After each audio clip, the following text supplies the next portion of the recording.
The empire of Greyhaven lay under cold rain and broken towers where lantern light faded fast after sunset.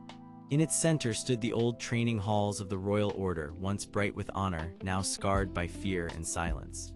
Leo had lived there as a gifted prodigy, a man with black hair and sharp eyes who wanted only to protect people and prove that trust still mattered. But the Order betrayed him, branded him a traitor with a shattered blade, and sent him into exile before he could understand why. Now Leo had returned, older, harder, and carrying that same broken blade wrapped in cloth.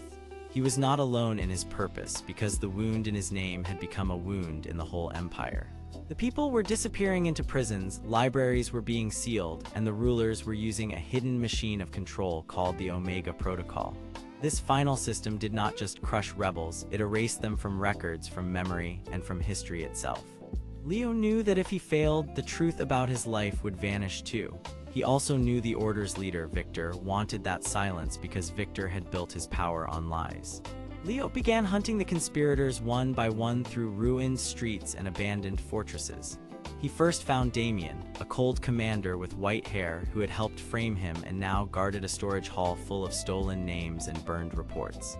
Damien believed order mattered more than truth, and he fought Leo because he feared that exposing the past would break the Empire apart.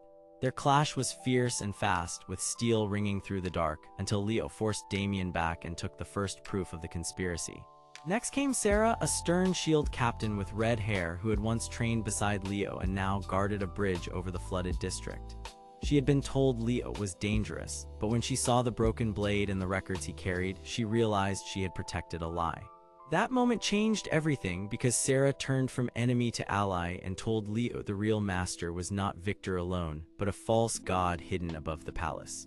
The truth struck harder than any blade. Victor was not a savior at all, but a self-proclaimed god who used the Omega Protocol to erase anyone who questioned him.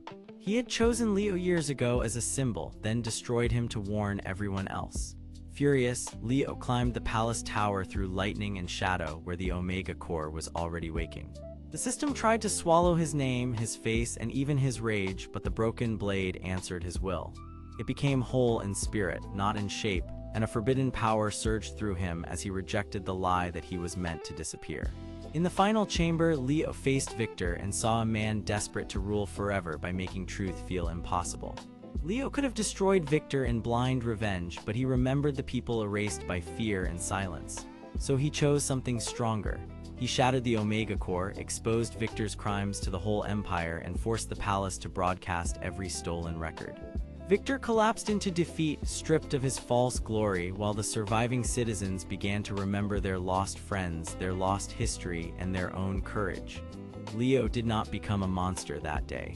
He became a man who survived betrayal, claimed the truth, and returned home with a broken blade no longer marking shame, but warning the world that lies can fall too.